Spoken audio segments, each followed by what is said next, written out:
Suite de ce parcours, il m'a semblé bon finalement de m'orienter aussi bien sur la santé, voilà, que sur la santé financière, hein, puisque avec quelques décennies d'expérience, c'est quelque chose où j'étais vraiment très à l'aise avec les gouvernances d'entreprise et les problématiques de tout salarié d'entreprise. Donc finalement, il m'a semblé bon de me former beaucoup plus, je dirais, dans le monde de la santé, parce que finalement, la santé, c'est un monde qui est très vaste, mais à la fois, j'ai envie de dire, nous sommes tous notre propre médecin. Hein. Donc, j'ai flirté dans le monde avec déjà le coaching, hein, parce que c'est important. Le coaching arrivait avec 50 ans de retard en France. Donc, moi, il y a environ maintenant plus de 15 ans, je me suis formée au coaching. Après, je me suis formée à l'hypnose, je me suis formée en suicidologie, en traumatologie, enfin, en plein de choses. Mais tout ça, je l'ai toujours caché. Parce que, comme bonne, je dirais, manager, dirigeante d'entreprise, dire que je faisais de l'hypnose en entreprise, voilà, enfin, je pense que c'était pas très convenable. Dire que je faisais du coaching en tant que directrice financière, secrétaire générale de groupe, je me disais, ils vont me prendre pour une allumée. Et finalement, si vous voulez, on se rend compte que le jour où j'en ai parlé, à 3 dirigeants qui m'ont recruté, ils m'ont dit, mais Muriel, mais c'est extraordinaire, comment, c'est très rare, on va avoir besoin de vos compétences. Alors pourquoi je fais ce lien avec ce que l'on ne dit pas, hein? C'est tout comme quand on est dirigeant des RH et qu'on ne veut pas parler de son stress, c'est qu'à la force de ne pas dire les choses, non seulement on ne les évite pas, mais bon, ça fait grandir, je dirais, l'entreprise, les entreprises. Donc, je ne sais pas si vous vous souvenez, au Club Compétences en novembre 2017, j'avais fait faire, toujours très soucieuse de la santé et qualité de vie au travail, au niveau des directeurs financiers de la région PACA, hein, les membres de notre association des FCG, on avait fait faire une enquête sur comment on vivait, nous, les financiers, dans ce monde, notre qualité de vie au travail. Et donc là, j'ai pris, bon, c'était en 2017, hein, bien évidemment, mais je fais exprès de faire un peu, de voir ce qui se passait à cette époque-là. Et finalement, on voit que les financiers, donc sur 88% des répondants, région PACA, hein, très important la géographie par rapport à ça, bah, finalement, on avait des bonnes conditions de travail, on était très engagés et par contre, bon, on avait 13% des répondants qui se sentaient toujours fatigués. Alors, vous avez compris, hein, c'est que 4 indices. Derrière ça, on a des financiers qui nous disaient qu'ils ne prenaient jamais de vacances. Enfin, voilà. Hein. Mais bon, là, c'est vraiment une des synthèses qui ressortait. Et en parallèle, récemment, alors je dis récemment, on est toujours avant Covid. Hein. Vous allez comprendre pourquoi je fais bien la corrélation. Bien, en 2019, on a une enquête qui nous dit que 6% des salariés français seraient véritablement engagés dans leur travail, dans leur entreprise. Alors, quand on voit globalement que 6% des salariés seraient… Alors, c'est des sources et des enquêtes, on en fait ce qu'on veut, on fait dire ce qu'on veut aux chiffres, hein, on le sait bien. Par contre, moi, je me dis, wow, 88%, voire 97%, derrière, on a 94% de financiers ou de même DRH, on va mettre des membres du CODIR engagés, enfin là pour le coup c'était que des financiers, et dans la population que 6%, tiens c'est bizarre, il y a quand même une sacrée corrélation. Hein. Bref, tout ça pour vous dire que bah, plus je m'attache à des choses, plus je m'attache à des choses que je lâche pas, sans me rendre compte que quelquefois elles peuvent être des choses qui peuvent être juste une zone de confort pour moi, mais à la fois une zone de stress sans me rendre compte. Et si vous voulez, la chance qu'on a, c'est d'avoir un métier où généralement les personnes s'accomplissent, s'épanouissent, et c'est ce qui ressortait, et c'est une réalité. Enfin, personnellement, moi, ça m'a été ma réalité, mais je crois globalement, ça l'est. Mais à l'inverse, on ne voit pas venir certaines choses comme dans tous les métiers, c'est-à-dire, alors ça fait la une des magazines, hein, le stress, un vrai défi. Tout le monde parle du stress, donc moi, ce soir, je vais vous dire 3 trucs. Je ne vais pas vous faire un cours sur le stress, non seulement ça ne m'intéresse pas, mais finalement, c'est votre stress. En plus, on a du bon stress. En tout cas, une chose est sûre, c'est que le stress et je dirais même le burn-out est arrivé dans les années 70 dans le monde de la santé, hein, avec toutes ces imageries médicales, voilà, et comme eux aussi, comme peut-être les dirigeants d'entreprise, hein, qui n'osent pas trop parler de leur stress. Hein. Les soignants n'en ont jamais parlé. Simplement, aujourd'hui, on sait qu'ils sont tous au bord du gouffre. Hein. Alors, non seulement d'en parler, d'écrire, il faut que vous sachiez que toutes les publications avec le mot stress, ça représente toutes les 50 secondes, on a un article où il y a le mot stress qui apparaît. Hein, donc sur Google au niveau universel. Donc c'est vraiment une machine à fric. Et puis même on vous offre des CD anti-stress, enfin bref, on vous donne un tas de trucs. Et moi je ne comprends même pas qu'avec tout ce qu'on peut voir, qu'on ait encore des gens stressés. Hein, voyez, Vous l'avez compris, bien sûr, je tourne les choses à la dérision, hein, c'est toujours un petit peu, j'aime bien voir les choses. Donc finalement, aujourd'hui, on le sait, et moi, ça a toujours été un peu ma façon de voir les choses, et c'est peut-être pour ça que j'ai basculé de la santé financière à la santé mentale, hein, de chacun. Tout ce que je vous dis là, et tout ce que je vous dirai, c'est bon, bien évidemment, pour vous, pour vos enfants, pour vos parents, pour vos grands-parents. Si là, je parle de l'homme, de l'humain, hein. Voilà, donc c'est vraiment de l'individu. Alors, je vais prendre des exemples, bien évidemment, mais on est tous concernés par ça, on le sait, hein, on l'entend tous les jours. Aujourd'hui, c'est les étudiants, et voilà, hier, c'était les personnes âgées, demain, ça va être les seniors, bref. En tout cas, c'est un réel problème de santé publique. C'est bien sûr un sujet d'actualité. C'est un problème de l'homme moderne, hein, comme quoi finalement, peut-être on pourrait se dire, moi j'aime bien cette phrase, hein, le règne de la technique déclencheur de pathologie, hein, puisque quand même, hein, est-ce que finalement l'homme, il n'est pas en train de faire, d'essayer de faire des choses qui ne sont pas accessibles, tout simplement. C'est ordinaire aujourd'hui, hein. Qui n'est pas stressé dans sa vie, hein, voilà. Alors, est-ce que ce serait notre règne, hein, notre règne de cette technologie qui fait qu'aujourd'hui, c'est normal de vivre comme ça? Et c'est surtout pourvoyeur de maladies, et moi, c'est vraiment là-dessus que je vais vous parler de ça aujourd'hui. Et bien évidemment, pour en revenir à la même chose, qui est la maladie, mais la bonne santé de l'entreprise, hein. Les résultats financiers d'une entreprise sont les résultats de la santé de ses équipes et de ses dirigeants, hein. Alors moi, je ne vais pas vous raconter des histoires sur le stress. Par contre, on sait qu'il y a dans l'histoire de l'évolution humaine, on a alors ce qu'on appelle la génétique et l'épigénétique. Donc c'est finalement tout ce qui se trame autour de notre vie qui fait que finalement, on change, on évolue, et que peut-être, là, on a un modèle, hein, d'hérédité épigénétique, c'est-à-dire que peut-être si j'ai des antécédents de nature obèse, moi-même, je générais de l'obésité. Peut-être que si j'ai des antécédents de nature anxiogène, de par des événements peut-être que j'ai vécu dans ma vie, des traumas, ou peut-être des violences, des abus, de l'abandon, on y met ce qu'on veut dedans, peut-être qu'adulte, j'aurais moi-même je dirais une vulnérabilité, un facteur de risque, on va parler comme ça, par rapport aux situations de la vie que je devrais aborder, tout simplement parce qu'on a tous des abandons, hein, quand on est ado, qu'on passe adulte, voilà, on a tous des ruptures dans la vie qui sont des renouvellements, en fait, qui sont des changements, mais finalement, on sait qu'avec l'épigénétique et la génétique, nous ne sommes pas dotés tous, j'ai envie de dire, à la même enseigne, puisque nous avons bien sûr une histoire de vie qui remonte à notre enfance, mais bien aussi à l'état embryonnaire, hein, et puis voilà. Et donc là, si on travaille sur l'épigénétique, bien évidemment, on a d'autres facteurs qui sont le volet stress, hein, voilà, stress aussi bien bénéfique, hein, que néfaste, toxique. On a l'alimentation, hein, avec tout ce qui est tous ces pesticides qu'on déguste quotidiennement.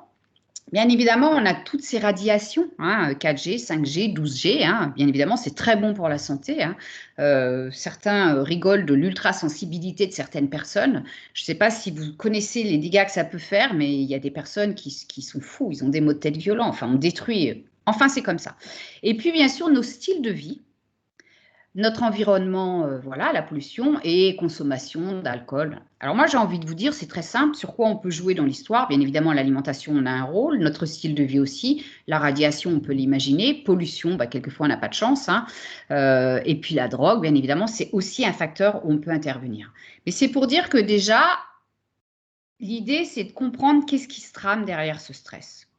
Alors, une fois qu'on a dit ça, moi, je vais vous dire, on a tout dit. Là, c'est un processus d'épuisement, puisque en réalité, le stress n'est pas toxique. Ce qui est toxique, c'est que je vais m'épuiser. Et ce qu'il faut mettre derrière le mot épuisement, c'est ici la mort, hein. C'est-à-dire qu'on meurt de fatigue, hein. Allez voir en Chine et au Japon. Voilà, hein. Donc, comment ça se passe, la vraie vie dans le monde, on va dire, peut-être qu'on connaît, hein, dans le monde du travail? C'est que globalement, en général, on prend, ou de projet, hein, tout ce que je vous dis, ça peut être élargi, hein, c'est qu'on va prendre du plaisir à faire les choses, et là, on est très efficace. Et là, on est juste heureux. En plus, souvent, on découvre, voilà. Sauf que cette période-là, elle diminue de plus en plus dans le temps, hein. On a des personnes qui, pendant 30 ans, étaient efficaces professionnellement et étaient dans des états de bien-être. Hein. Bien-être, être bien, c'est tout simplement respirer, être heureux. Voilà, ça se voit le bien-être, ça se porte. Hein. Et puis, on est vite passé au niveau d'une deuxième phase, ça s'appelle le surengagement. Et là, finalement, j'ai encore du plaisir à faire les choses, hein, mais j'ai le stress qui arrive. Le stress, c'est hyper simple. Hein. Il vous parle tous les jours, le stress. C'est des troubles du sommeil, des troubles digestifs, des sueurs, enfin, mille et une choses, du bruxisme la nuit, enfin, voilà, mal à l'estomac, on s'agace, on commence à devenir un peu irritable. Et là, surtout, au niveau du travail, c'est que je travaille de plus en plus. Et là, surtout, un vrai message, c'est que je commence à me couper de ma vie privée. Hein. C'est-à-dire que comme je n'ai pas le temps de m'occuper d'eux, ben, je m'occupe de mon boulot, puis eux, on verra après. Hein. Donc ça, c'est vraiment des vrais indicateurs. Quand je suis là à la phase de surengagement, hop, je remonte. Sinon, attention, danger. Donc, troisième phase, c'est l'acharnement. Hein. Donc là, bah, je dormais pas beaucoup, hein, mais alors là, je ne dors plus du tout. Hein. C'est-à-dire que c'est chronique. Je me réveille à 1h du matin, je me réveille à 3h et je me rendors à 6h. Pas de bol, il faut que je me lève à 6h30. Fatigue chronique et des pathologies. Donc, il faut que vous sachiez que tout ce qui est maladies inflammatoires sont vraiment souvent liées, enfin sont liées, c'est même pas souvent, sont liées, mais pas que, à des fortes doses de stress. Hein. Donc, voilà, et quand je suis là, donc si je continue à m'acharner, et c'est ce qui se passe, hein, en ce moment, on voit beaucoup de personnes qui s'acharnent au travail, je dirais depuis ces 10-15 dernières années, mais alors là, avec ce Covid, c'est malheureux, c'est pire, ben, en fait, on s'effondre. Et l'effondrement, bah, manifestement, on le sait, on est épuisé physiquement, on ne dort plus, on est vidé, on se traîne. Psychiquement, alors là, on a le mental au niveau cognitif, vous savez quoi, on met 4 jours avant de faire un truc parce que le cerveau, voilà. Et puis l'épuisement émotionnel, si je pleure ou quand les gens me parlent, je deviens agressif, voilà. Donc ça, c'est juste la synthèse. Vous savez quoi, hein, ici, c'est la mort. Et quand je vous dis de la mort, c'est la mort. Hein. Moi, j'appelle un chat un chat. Moi, je vois des personnes. Je travaille bien sûr en suicidologie, en troubles stress post-traumatique. Et vous savez que quand vous avez une personne qui vient de faire une tentative de suicide et qu'elle vous dit ben, moi, je ne sais pas ce qui s'est passé, je ne sais plus. Quoi, voilà, ben, voilà, c'est l'histoire. Alors, je vous rassure, hein, juste ce qui était important, c'est avant d'enchaîner sur la suite, c'est de comprendre qu'est-ce qui se passe chez nous. Hein. Donc là, je vous l'ai dit, alarme, j'ai mes premiers signaux. Avant, j'ai le plaisir. Et dans la vie, l'idée, c'est de toujours rester dans le plaisir. Hein, et entre nous, on ne va pas se gêner. J'ai des signaux d'alarme. Ce qui est important, c'est qu'à ce niveau-là, dès le début, commencer à réagir. Hein, c'est-à-dire que là, bien évidemment, c'est normal, l'alarme, hein, c'est mon corps qui est très bien fait, qui me passe des messages. Hein, si je ne mange pas bien, si je ne dors pas bien, si je ne m'amuse plus, si je ne souris plus, c'est pas normal, on n'est pas fait pour être triste, pour être épuisé. Après, si je commence à résister, alors je peux résister. Hein, vous voyez, en ce moment, malheureusement, hein, cette période Covid, on a les cas des dirigeants d'entreprise qui résistent. Ils résistent, mais ils vont s'écrouler parce qu'ils s'épuisent. Et en ce moment, enfin, je ne vais pas m'étaler sur le stress post-traumatique, je vous montrerai très rapidement une slide sur ce sujet, mais bon, d'abord, vous l'entendez dans les médias tous les jours, mais c'est pire que tout, le stress post-traumatique. L'épuisement nous mène à la mort. Donc, finalement, on sait tous qu'on a un niveau normal de résistance et tous on est passé par là.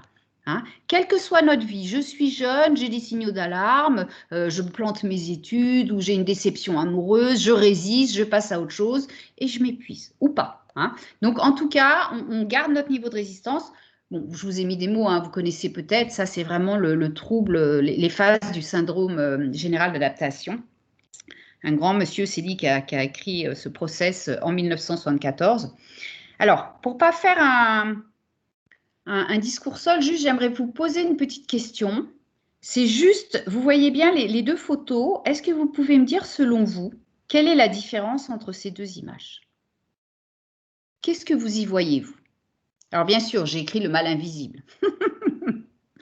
Mais qu'est-ce qui, pour vous, qu'est-ce qui se passe là? En quoi ces deux images, elles vous interpellent? On parle de stress, on parle d'épuisement. Ouais, on voit une grande détresse dans les yeux des deux personnages. Peut-être le petit garçon, c'est physique, hein, évidemment. Et peut-être plus moral pour la tête d'une dame, je pense. Oui. Alors, ce qui se passe, si vous voulez, et c'est bien, tu as dit le mot physique. tout ce qui se touche, tout ce qui se palpe, et surtout, on se casse la jambe, mais c'est tout à fait normal d'aller se faire plâtrer ou d'être immobilisé. Par contre, on se casse la tête, mais ça se voit pas.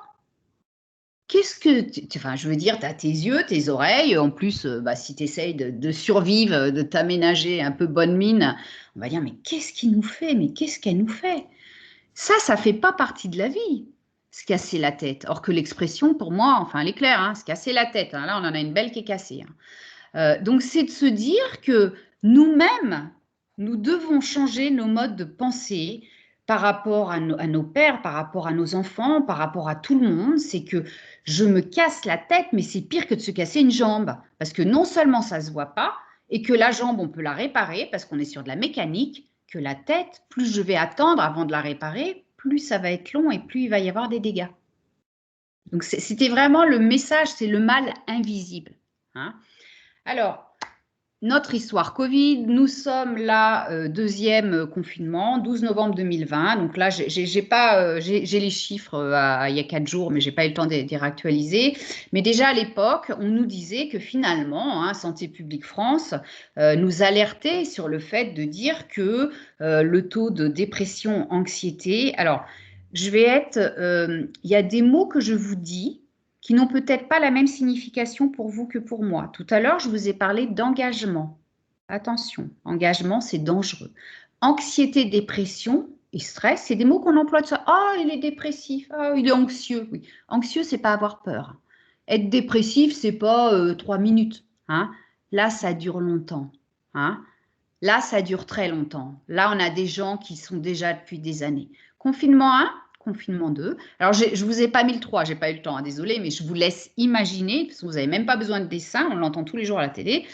L'histoire, c'est juste de se dire, c'est qu'en fait, cet équilibre psychique, ou plutôt ce déséquilibre au fait que vivent les gens en ce moment, automatiquement, ça a une hausse sur la symptomatologie de la santé mentale qui se traduit par une dégradation, voire une vague suicidaire dans les mois à venir et de tout âge. Hein.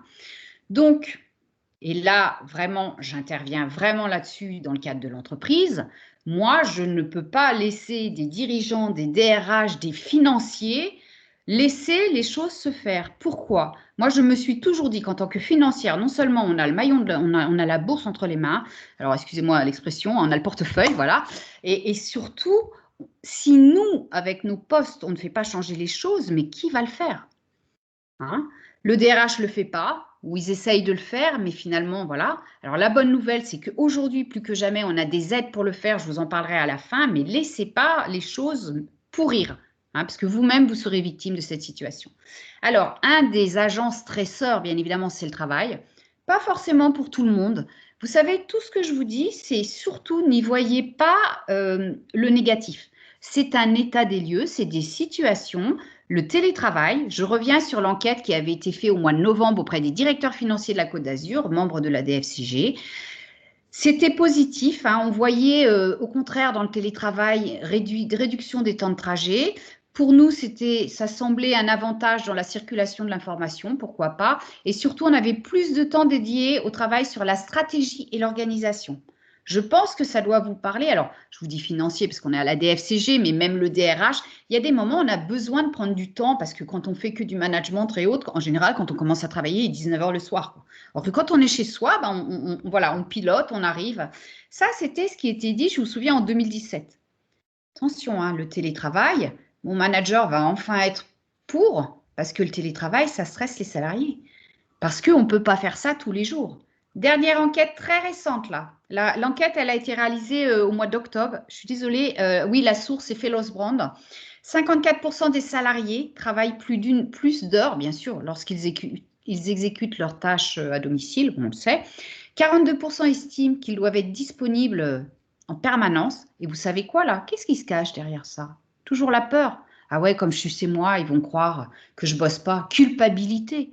Mais juste, vous savez quoi? Ce qui tue les gens aujourd'hui, c'est la peur. Les gens, ils vont pas mourir du Covid. Pour certains, ils vont mourir de la peur d'avoir le Covid.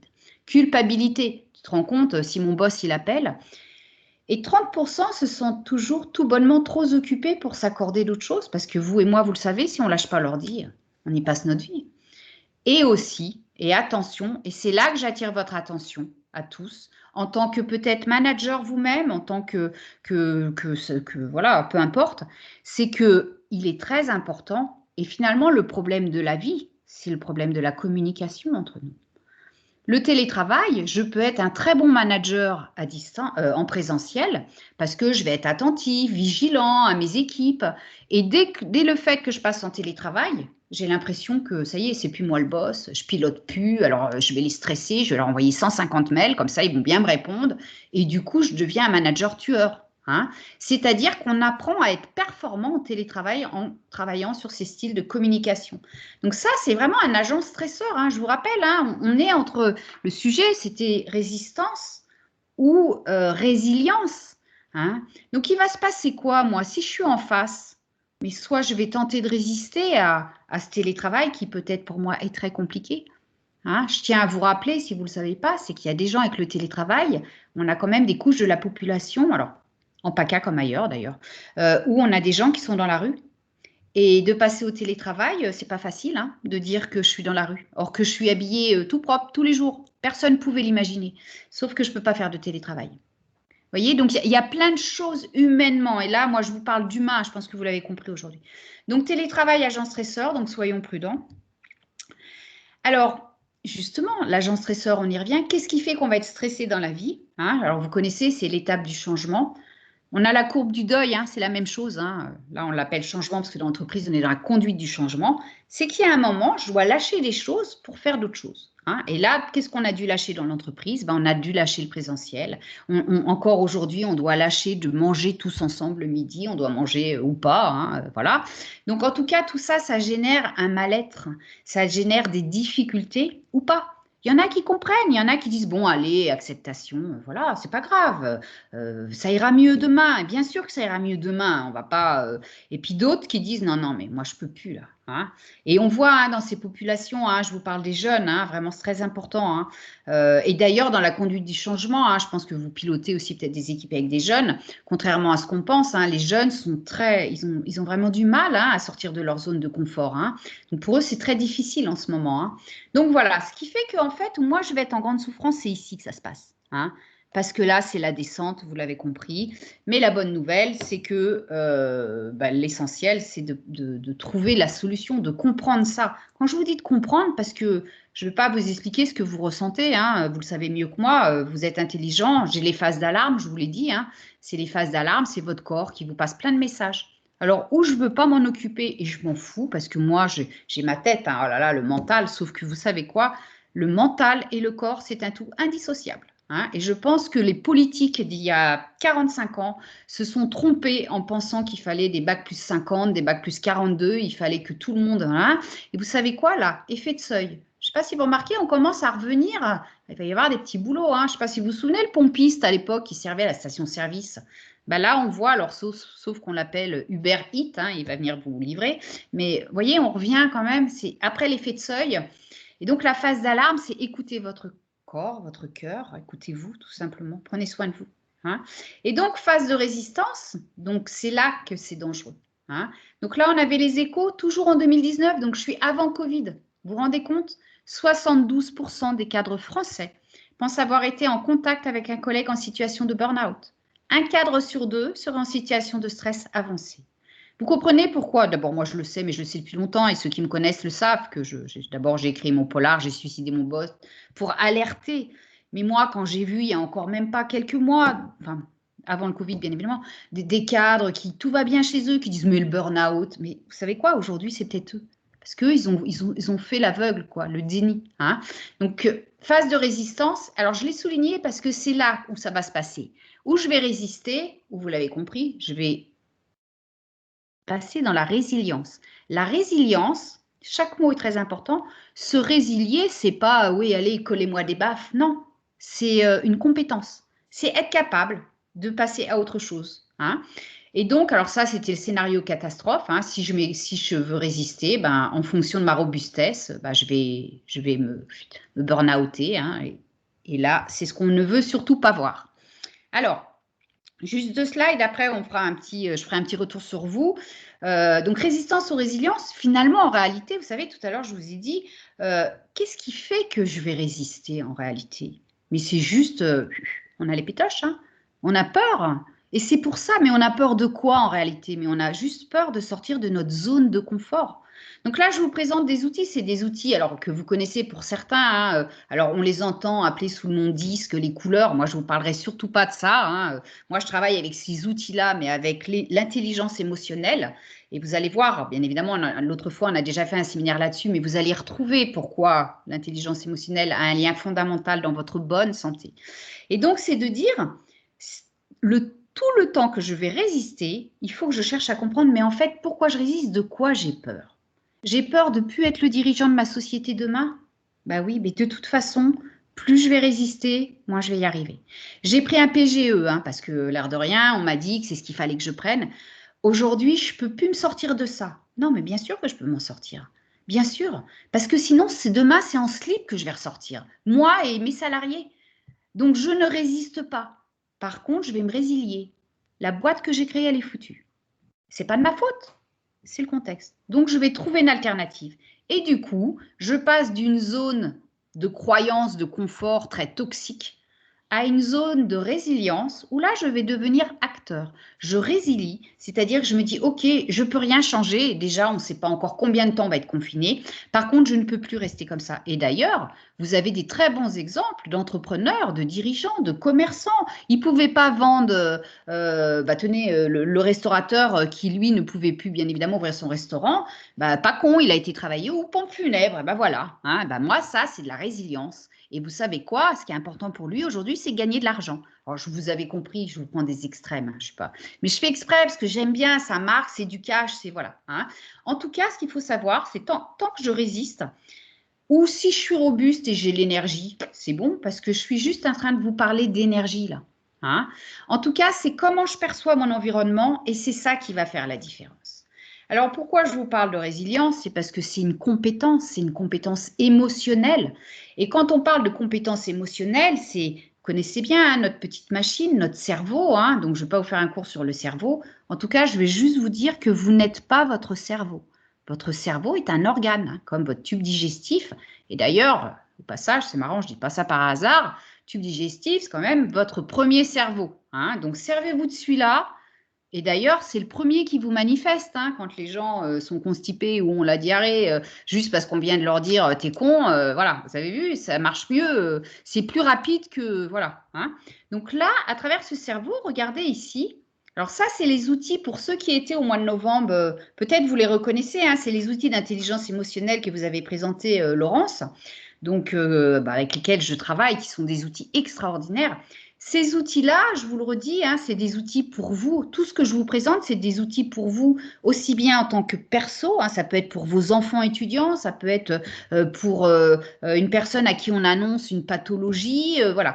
Et en fait, qu'est-ce qui se passe? Vous voyez, ici, on a résilience. Et résilience, c'est au côté hémisphère droit. L'hémisphère droit, je ne sais pas si vous vous souvenez, hémisphère droit de notre cerveau, c'est celui qui nous donne un bol d'oxygène. C'est celui qui me dit, mais t'inquiète pas, il y a une solution parce que lui, il a de l'imagination. Et lui, il a de la vision, il a la capacité à conceptuer les choses.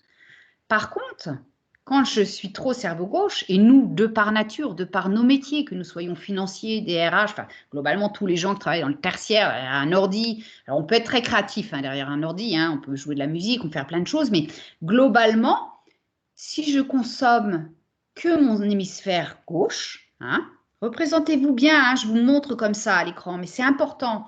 Enfin, on va dire, vous ne me voyez pas moi peut-être, mais ben là, je me crame là. Là, à la moindre embûche, ça s'enflamme. Hein. Donc, pensez-y à ça. Alors, l'intérêt de ces outils, c'est justement de voir comment j'utilise mes compétences émotionnelles. Donc, je vous l'ai dit, la résilience, elle est ici, ça fait partie, elle est listée hein, dans nos compétences. Et bien évidemment, quand je suis compétent, alors c'est aussi important parce que là, je vous prends un graphique qui est un talent, par exemple, pour le recrutement d'une personne. Hein. Pour un jeune étudiant, moi j'ai aussi accompagné des étudiants, ils ne savent pas trop quoi faire, les parents se disent tiens mon fiston il tourne en rond, hop voilà on débug des choses. Alors la bonne nouvelle c'est que l'intelligence émotionnelle c'est quelque chose qui s'acquiert. Hein, c'est-à-dire que on peut être ne pas avoir d'estime de soi, ne pas avoir de confiance en soi, et très rapidement, on peut passer, voilà, on grandit. Hein, voilà. Bien plus vite que l'intelligence intellectuelle. Hein, nous avons différentes sortes d'intelligence. Alors pourquoi je vous reviens sur, vous avez compris, hein, j'arrête pas de jongler hein, entre la santé, l'intelligence émotionnelle, l'entreprise, mais c'est pour que, alors peut-être tout ça vous paraît ambigu. Hein, vous savez, moi souvent on m'a dit, mais attends Muriel, mais tu fais plein de choses, mais parce que pour moi c'est très clair, il n'y a qu'une chose qui nous unit les uns les autres, c'est notre santé. Et la santé de vos proches, de votre famille, et la santé de nos équipes. Voilà. Alors, on revient, comment ça se traduit hein bah, quand je suis pas mal, quand je suis au boulot et que je suis en colère, bah, ça va être mon foie. Hein oh là là, crise de foie, mes poumons, enfin bref. Hein. Donc tout ça, vous irez voir, hein, il y a plein d'outils là-dessus, je pourrais vous en parler, il n'y a aucun souci. Et finalement, ce qui est intéressant, je vous l'ai dit, c'est que l'on peut s'arranger avec nos émotions. On peut travailler sur les compétences émotionnelles. Alors là, par exemple, je vous ai mis un débrief. Donc là, c'est par exemple sur une équipe. Tout ce que je vous dis, c'est aussi bien de façon individuelle, particulière, qu'au niveau d'une équipe. Tout ce que je vous présente, c'est voilà.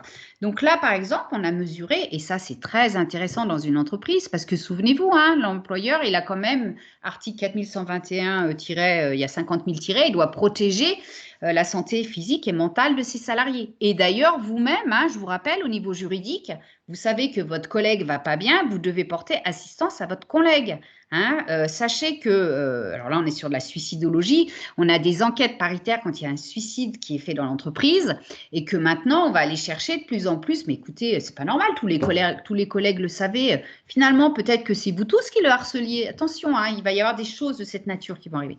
Donc là par exemple on a un dashboard d'une équipe et où c'est intéressant, vous voyez, hein, c'est un beau tableau de bord, hein, nous les financiers on aime ça, sauf que moi ici je vous parle de quoi? Je vous parle de la santé. On voit dans cette équipe une équipe en bonne santé.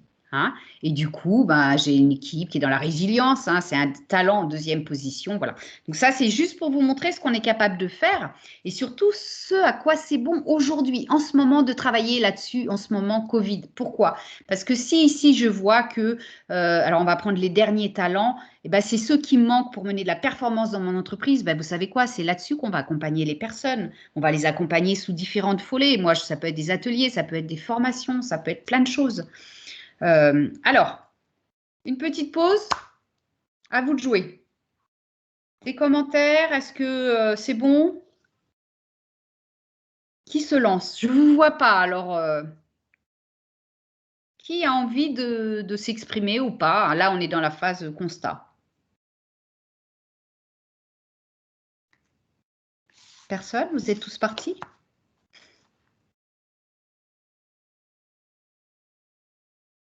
Non, personne?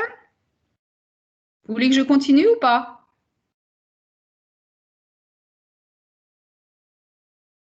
Même pas oui? Même pas non?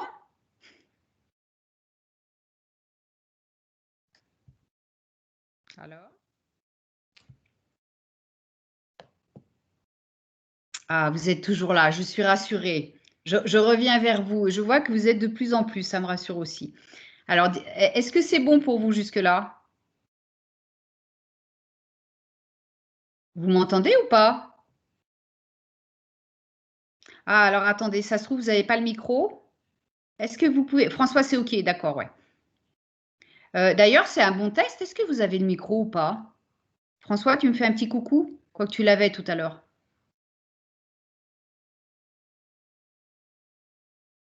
Ah, OK, d'accord, je comprends mieux. Ah, vous me rassurez. Je me suis dit, ça y est, ils sont tous partis. Bon, après, c'est pas grave, hein, je continue. Alors, ce que je vous propose, donc là, vous l'avez compris, on était dans la phase partage, on va dire constat plutôt. Attendez, je retourne, pardon, je refais le, pardon, je ferme le partage et je rouvre mon petit.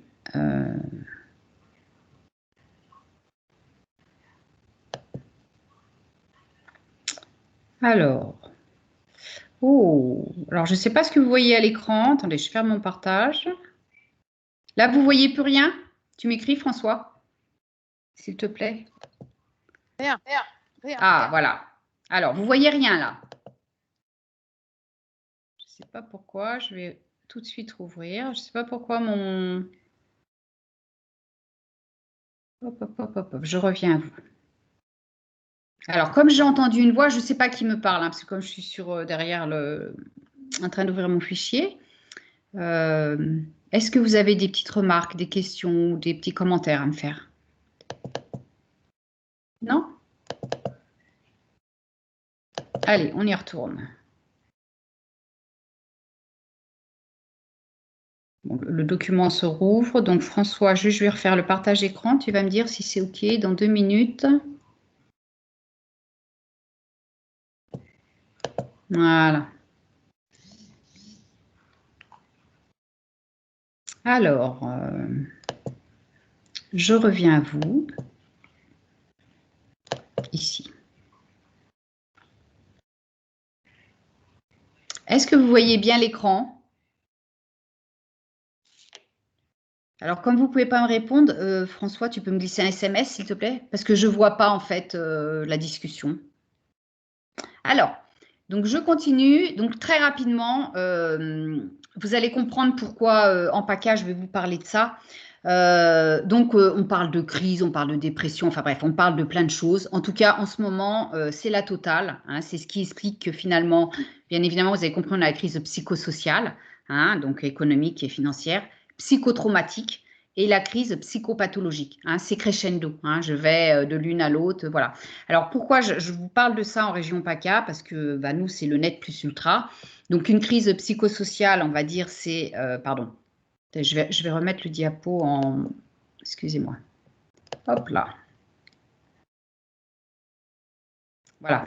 Donc, la crise psychosociale, c'est vraiment lié, comme vous le comprenez, aux événements, hein, en ce moment, la transition. Alors, je te passe du télétravail, voilà, j'ouvre 3 jours, je ferme 15 jours, voilà. Crise situationnelle, voilà, c'est la capacité d'adaptation où vraiment, je suis vigilante par rapport à vous, vos salariés.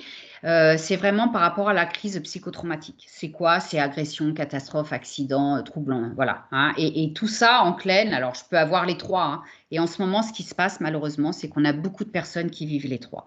Et en région PACA, alors voilà, donc on a ceux qui malheureusement ont connu le 14 juillet. Je vous le dis, si vous-même ou vos proches ou vos enfants, même s'ils vont bien, il y a le CE2P à Lanval, alors j'y suis en ce moment en plus, donc j'hésite pas à faire venir des personnes. Si vos enfants n'ont pas été consultés, absolument il faut le faire, hein, parce que vous avez l'impression qu'ils vont bien. Par contre, ils peuvent très bien travailler à l'école, être un peu violents des fois, et puis voilà. Donc pour vous dire que le psychotrauma, c'est pas rien.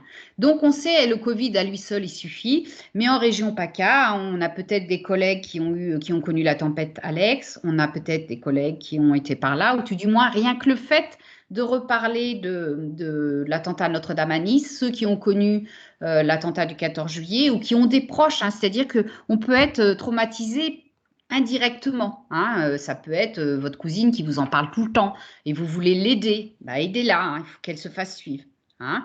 Donc là, et bien évidemment, notre Covid qui est en permanence, la boucle, hein. Donc pourquoi j'interviens là-dessus? C'est vraiment pour vous dire que qu'est-ce qu'on fait finalement? On est bien avancé, hein, vous l'avez compris, on sait, bah, on fait rien, hein, puisque la preuve, les gens ils font des burn-out, ils finissent par se flinguer. Donc moi, je ne vais pas vous dire continuez, et c'est ce que je suis en train de vous dire, c'est prenez conscience de ce qui se passe autour de vous, hein, même si vous êtes bien, vous êtes une personne ressource. Donc, allez ressourcer les autres en leur demandant de se booster, en les aidant, en leur faisant part de ce qui se passe, hein. Donc, trouble stress post-traumatique, donc je vous ai parlé de l'Enval. L'Enval, c'est pour les enfants de 0 à 18 ans, donc surtout autour de vous. Je vous le dis parce que finalement, moi, à la force d'en parler, j'ai plein de gens autour de moi qui font venir leurs enfants et sachez qu'il y a un très bon accueil et c'est important que les personnes soient accompagnées et c'est surtout un centre de recherche. En même temps, on fait de la recherche et c'est ça, moi, qui m'intéresse, sur le post-traumatique. Post-trauma. Alors, on y revient, hein, pourquoi je vous parle de ça? Ben parce que le facteur de résilience, vous savez, on revient, hop, intelligence émotionnelle, et ben, il réduit le risque de troubles stress post-traumatique, hein. Alors, bien évidemment, il y a d'autres choses chez une personne traumatisée. Et quand je vous parle de ça, là, je vous ai parlé de l'attentat de Nice, votre collègue, là, vous savez, qui s'est fait virer, on lui a filé son sac, là, on lui a dit, bon, bah, tu sais quoi, tu fais plus partie de la boîte. Même vous, vous êtes dit, oh, quand même, ils exagèrent. Ouais, bah, lui, c'est un choc post-traumatique. Et ce sera peut-être vous demain. Hein. Donc, vraiment, soyez très clair avec ça. Hein. C'est pour ça d'ailleurs que je vous en parle. Donc, vous avez vu, bien évidemment, on n'a pas tous les mêmes facteurs de risque. On a même des facteurs protecteurs qui vont être le soutien de la famille, nos amis, l'adhésion, les stratégies d'adaptation. Bon, tu sais quoi, mon boulot, ça ne va pas aujourd'hui, mais tu sais quoi, je vais faire autre chose. Hein. Savoir rebondir, hein, ça change la vie, on se renouvelle. Au lieu de se consumer, de se consommer et de se consumer, voilà, hein, on évolue. Hein, ça s'appelle l'évolution dans la vie. Hein. Donc, on a la capacité d'agir. Donc, c'est important juste quand même que je vous parle de la résilience. Et donc, ce qu'il faut que vous sachiez, hein, c'est qu'au niveau de la médecine, enfin au niveau de la médecine, au niveau de la recherche, hein, en fait, on a des échelles. Parce que tous, on a on va dire, alors on ne va pas les appeler trauma, mais on a des événements de la vie et même des événements positifs qui sont consommateurs d'énergie. Alors, comment ça se passe? On a l'échelle d'Olmstra, qui est en fait une échelle sur laquelle on mesure le nombre d'événements que les personnes peuvent avoir dans leur vie. Hein, on va dire qu'on a un quotient, et vous comprenez très bien là, hein, donc en fonction des différents événements, ça peut aller, et puis ben, il y a un moment, je vais tomber malade. Alors attention, je tiens à vous dire que ce n'est pas parce que j'ai eu beaucoup d'événements traumatiques que je vais tomber malade, parce qu'il y a des personnes qui ont une très forte résilience, qui ont eu des facteurs protecteurs et ils s'en sortent très bien. Alors là, je ne sais pas si vous voyez, ah oh, pardon, j'ai un PC digital, je ne peux pas trop, voilà, tactile, pardon. Donc, est-ce que vous voyez dans l'échelle de ce qui nous consume, de ce qui nous consomme, alors bien sûr, séparation, ça c'est tout ce qui est négatif, mais il y a des choses très positives. Hein. Le mariage, c'est beau un mariage, mais c'est anxiogène, hein. Il faut tout organiser. La retraite, ils sont tous contents de partir à la retraite. Une réconciliation avec le conjoint, c'est plutôt une bonne nouvelle. Et donc, vous voyez, on a des chiffres. Hein, donc, le fonctionnement, c'est une échelle. Hein, donc, ça me consomme. Tout ça, c'est bon, mais à la fois, une grossesse, bien sûr, des difficultés sexuelles. Enfin, voilà, on a toute une gamme. Et donc, dans ce qui est à peu près dans la vie, alors, on ne va pas parler de décès d'enfants, hein, mais on peut avoir vécu un divorce, on peut avoir fait un emprunt, faire un emprunt, partir à la retraite. Donc, tout ça, si vous voulez, ce sont des choses qui, dans votre vie, en fonction du moment, ben, vont bien se passer ou pas. Et donc, parmi, alors l'échelle, elle est très grande, hein, je ne vous ai pas tout mis, partir en vacances. Partir en vacances, c'est très stressant. D'ailleurs, vous savez, il y a des gens, rien que de partir en vacances, ils se disputent, ils ne savent même pas où ils vont aller d'ailleurs. Hein. Donc, alors, attendez, j'aimerais bien aller à la slide d'après, mais il ne veut pas. Alors, je ne sais pas pourquoi il ne veut pas me laisser passer. Voilà. Donc, vous avez compris que je reviens toujours à ma petite histoire. C'est mon intelligence émotionnelle, quelle que soit la nature des événements que je vais vivre dans ma vie, toute ma vie, hein, vie personnelle, vie privée, vie pro, ça n'existe plus. C'est ma vie, hein, c'est votre vie. Hein, être en vie, avoir envie. Hein. Tous ces mots que je vous dis, bien évidemment, vous avez compris, je ne vous les dis pas par hasard. Hein. Moi, j'ai des personnes qui viennent me voir, me disent, Maria, j'ai plus envie. Le dirigeant, il n'en peut plus. Les équipes, les DRH, les DAF, j'en peux plus. Mais j'en peux plus. Mais pourquoi on n'en peut plus? Et parce qu'il y a un moment, ça n'a plus de sens pour vous. Et surtout, donc là, on va faire simple sur ce slide, mais surtout parce que, alors j'aurais bien aimé avoir ma souris. Est-ce que si je mets mon doigt, voilà, voilà, ah ben non, vous l'avez, voilà. Surtout parce que je n'ai plus d'énergie. Hein. Et l'intelligence émotionnelle, qu'est-ce que c'est? On en parle beaucoup. Alors, on ne va pas trop en reparler parce qu'on avait fait un call là-dessus au mois de novembre. Mais finalement, c'est être capable d'avoir conscience de soi. Conscience de soi, vous vous souvenez, on en revient à l'alarme sur le premier graphique que je vous ai montré. Hein. Ok, j'ai conscience là. Tu sais quoi? C'est 15 jours que j'ai mal à la tête. Ça, c'est pas normal là. Ma tête, elle me dit stop là. Hein. Ok, voilà. Et du coup, être aussi par rapport aux autres, être dans l'empathie. Hein. C'est-à-dire qu'il y a un moment, je ne peux pas continuer à être un gros con, quoi. Excusez-moi l'expression. Hein. Il y a un moment, j'ai le droit de changer dans ma vie. Hein. Déjà, ça va être bon pour moi. Hein. La confiance en soi, hein, la conscience professionnelle. Ouais, ok, c'est bon, hein, engagement, nanana, mais c'est bon, j'ai le droit aussi. Il y a des moments de peut-être réguler les choses. Hein, pour la vie, ouais, enfin, pour la vie, je ne vais peut-être pas y aller perdre sa vie à la gagner. Hein. Chapitre 1 du livre J'ai suicidé mon boss de Muriel B. Hein, voilà. Donc, vous voyez, c'est vraiment Le lien entre l'intelligence, la compétence émotionnelle et votre état de santé, votre bonne mine tous les jours, c'est votre énergie. Rappelez-vous, nous sommes des piles électriques, nous sommes de l'électricité. Nos circuits neuronaux, nos synapses sont nourris par des courts jus électriques. Quand on a Parkinson, c'est qu'il y a un court jus. Quand je fais de l'épilepsie, c'est qu'il y a un coup de jus. Et patati et patata. Et à quoi ça sert l'intelligence émotionnelle au travail? L'intelligence émotionnelle, ça sert dans la vie avant de servir au travail. Mais c'est que dans mon travail, je vais avoir ce qu'on appelle une agilité sociale. C'est-à-dire que j'aurai la capacité tout simplement à bien communiquer, à gérer les conflits. Ouais, bon, lui, il me gonfle avec son truc, il m'envoie 50 mails dans la journée. C'est pas grave. Je comprends que lui, en m'envoyant ses mails, il répond à sa peur à lui. C'est ça qu'il a besoin. Moi, je m'en fiche, c'est pas grave. J'ai une agilité. Alors, dans les outils qui sont intéressants aussi, c'est bien évidemment pour cette résilience, parce qu'on sait que dans l'entreprise, hein, c'est pas simple, c'est de voir qu'est-ce qui fait que dans l'entreprise, ça va me faire péter les plombs. Bah, ça va être le niveau d'exigence, pas forcément le niveau d'exigence du dirigeant hein, ou de mon responsable. Mon niveau d'exigence à moi-même, ça peut être. Hein, moi, je suis hyper perfectionniste. Hein. Aujourd'hui, on ne nous demande pas de bien faire du travail, on nous demande de vite faire du travail. Alors, si je suis perfectionniste et qu'on m'a appris que le travail, ça se fait bien, là, je suis en grande souffrance. Hein. Donc là, vous voyez, c'est une cartographie de personnes sur les 7 facteurs dans l'entreprise qui peuvent être des agents stresseurs. Donc, vous avez compris, hein, rouge, c'est du stress. Bleu, c'est protecteur. Là, je vois que j'ai une personne qui est en stress total. Donc, dans les indices hein, qui sont des agents stresseurs dans l'entreprise, on a le sens et la satisfaction. Ouais, le boulot que je fais, ça a du sens, quoi.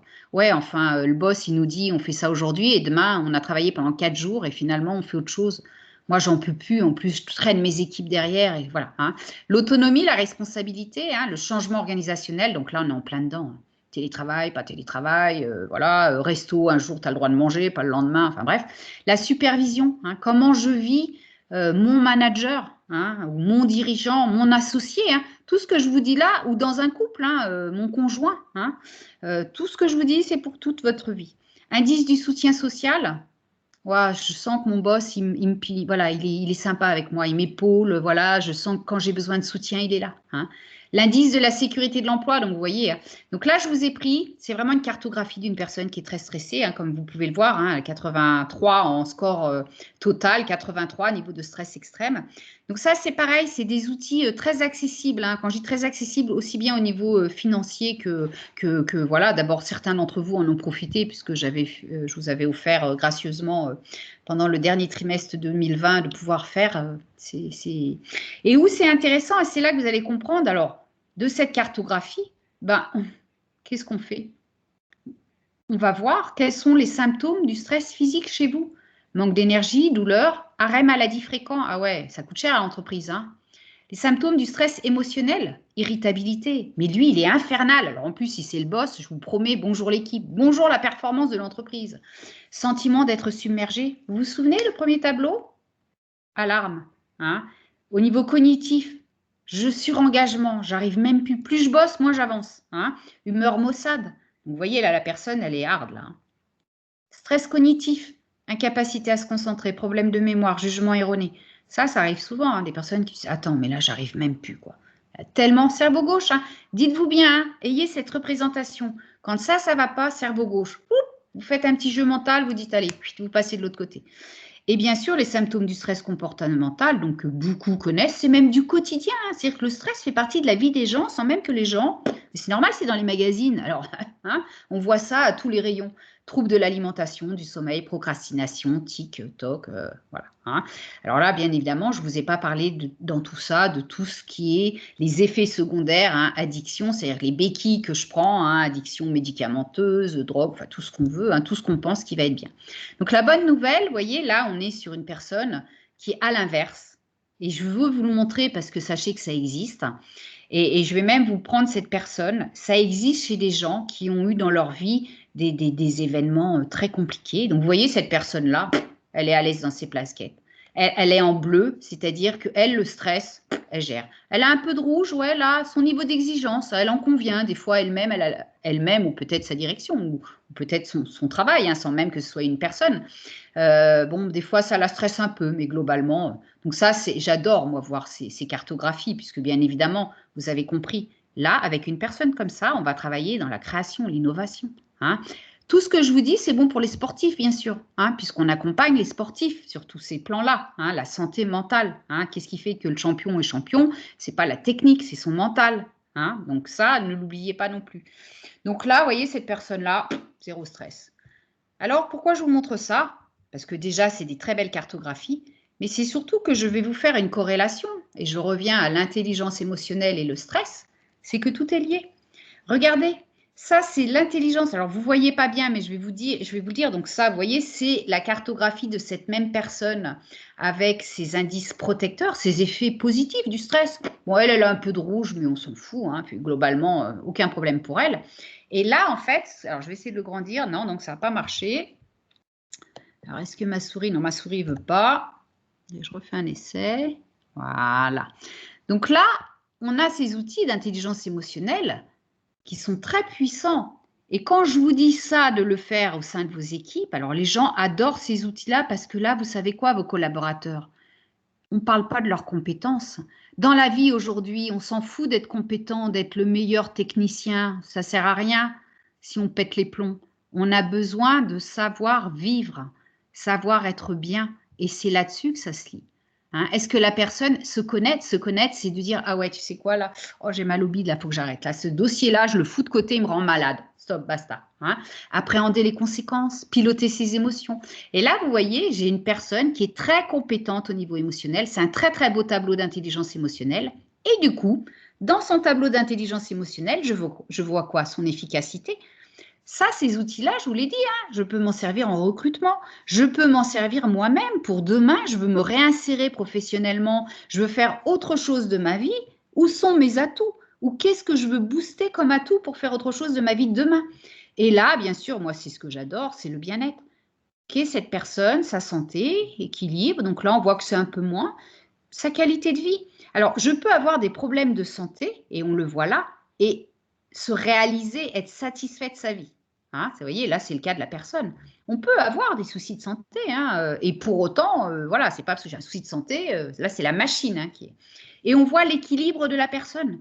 Alors, vous comprenez que quand on arrive en entreprise, que vous soyez DRH, financier, manager, que vous ayez votre équipe à piloter et qu'on propose des outils comme ça, mais les personnes, bien évidemment, vous l'avez compris, ces données sont confidentielles. C'est-à-dire que la personne, elle aura sa cartographie du stress. Donc déjà, pour elle, c'est un vrai outil de pilotage. S'il n'y a aucun problème, elle le partage avec vous. C'est un outil et c'est la preuve pour vous que vous avez respecté la prévention que vous devez faire par rapport à la santé et qualité de vie au travail. Bien évidemment, tous ces outils, vous l'imaginez, hein, c'est plus de TTI, c'est plus de 30 ans de recherche et développement. Hein, 6 secondes, c'est une communauté internationale. Tous ces outils, on les a dans toutes les langues, instantanément pour un même coup. C'est aussi international quand on travaille sur des groupes qui sont en France ou à l'international.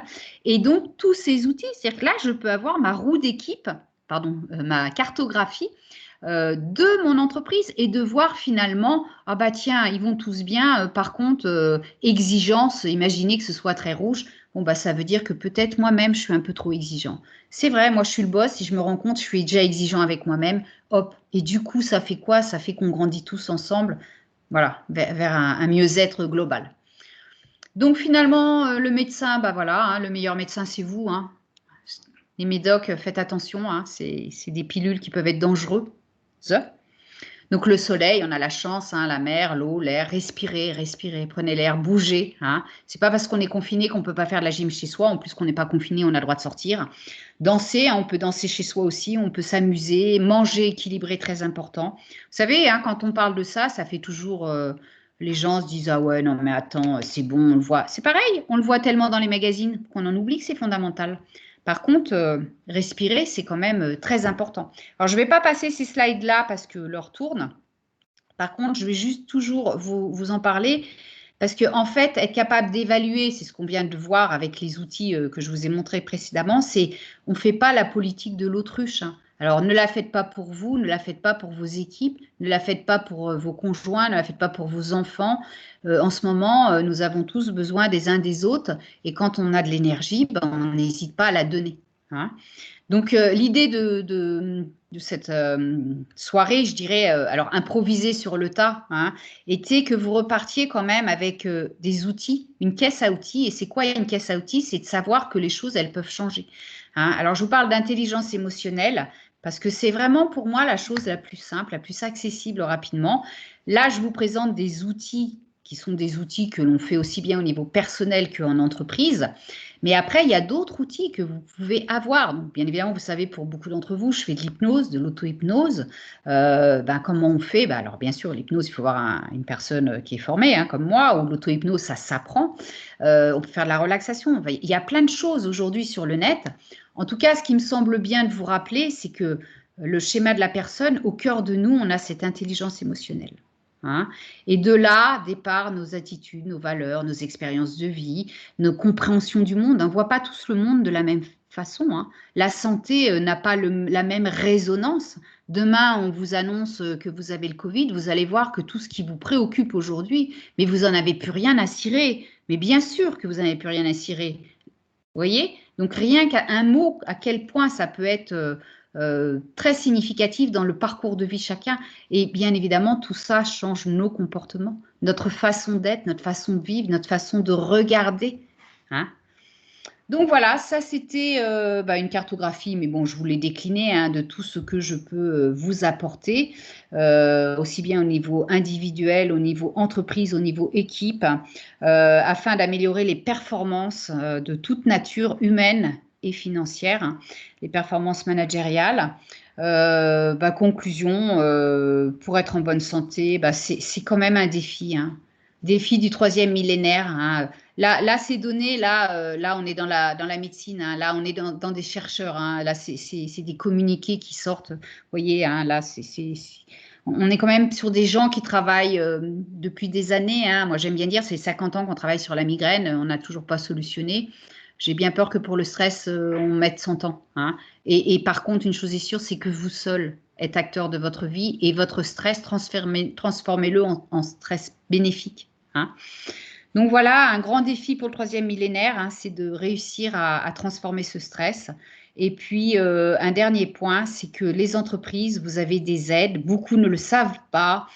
Je vous parle très rapidement de donc changer le pansement, hein, voilà, c'est qu'on a le PCRH, c'est prestations, conseils, ressources humaines, pour toutes les entreprises de moins de 250 salariés, TPE, PME, les financiers, vous-même, vous pouvez faire bénéficier, bien évidemment, vous pouvez m'appeler, je vous donnerai les infos.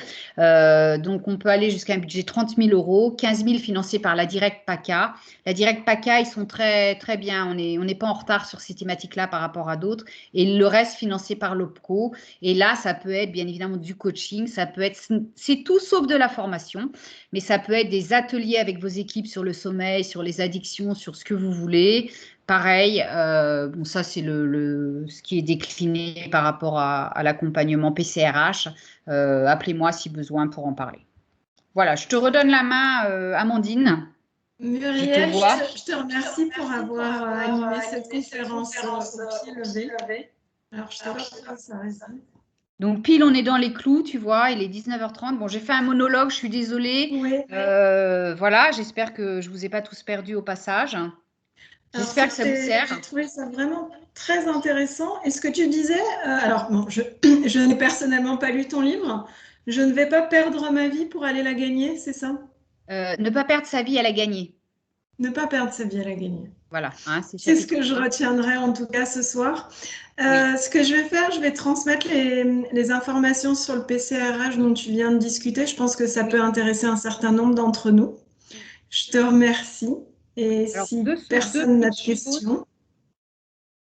Donc ça, c'est ce que je vous ai parlé, hein, de tout ce qu'on peut faire soi-même. Hein. Je vais vous envoyer, Amandine, je vais te l'envoyer, je te laisserai l'envoyer, c'est le cadeau du jour. En fait, j'ai une brochure, alors je ne sais pas, donc vous ne me voyez pas, mais qui s'appelle « Agir face à la douleur ». C'est la brochure qui a été faite avec la fondation Apicil et l'association de la polyarthrite qui vient de sortir là au printemps. Donc, à l'intérieur, j'ai un interview, vous verrez, hein, page 19. Et puis, j'ai une autre sur le magazine Perception, qui est un magazine dédié plus au RH. J'ai une page aussi où j'ai un article sur le suicide des dirigeants. Donc, alors celle-là, vous verrez la brochure, bien évidemment, on ne parle pas que d'hypnose, on parle un peu de tout ce que je vous ai présenté de façon globale, hein, le sommeil, les addictions et autres. Et surtout, transmettez-la, transmettez-la. C'est vraiment des outils, mais pour vous, pour vos proches, pour tout le monde. Donc, n'hésitez pas, voilà, ce sera le cadeau du soir. Et demain, pour ceux que ça intéresse, la suicidologie. Donc, j'anime avec la mission QVT, hein, c'est un gros pôle où là, on a pas mal de DRH, hein, puisque vous l'avez compris, tout ça, ça rentre dans la santé qualité de vie, RSE. Voilà, comprendre, évaluer et prévenir le risque suicidaire. Si vous êtes intéressé, vous pouvez vous inscrire sur mon LinkedIn ou mon site internet, cabinetmurielb.com.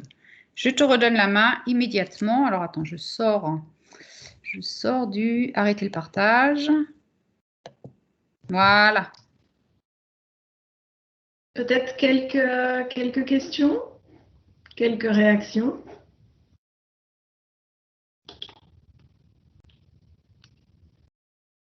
No question. Thierry est en train d'écrire. Ouais. Peut-être tu peux redonner le son. Tu peux donner peut-être le son, non? Ou c'est que ça marche pas? Non, Thierry doit partir. Au revoir, Thierry. Muriel, on va s'arrêter là. Merci encore. Je vous dis à très bientôt à tous. Au revoir à tous. Belle soirée, Amandine. Au revoir à tous. Au Ciao, revoir. bonsoir. Bye bye, au revoir.